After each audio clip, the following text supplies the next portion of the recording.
Oldu gibi.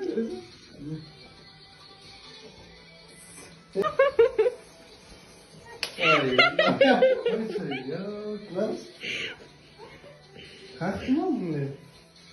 Ne bileyim? Sonra sıraşken kalktın onlar. Ay, oğlum değil. Evet, son zaten. Yok. Evet, yuvaz burada ne gelmez. Evet, olsun lan. Hemen lan. Sen yudun. Bir de de. Yo, bana da iyi oldu dedi.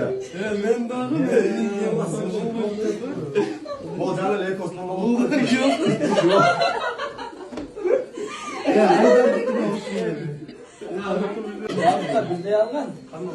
Ne kişi olarak çok var. Ha, sen var. Bizde var. Sen gidip bak. Ne yapalım bunu?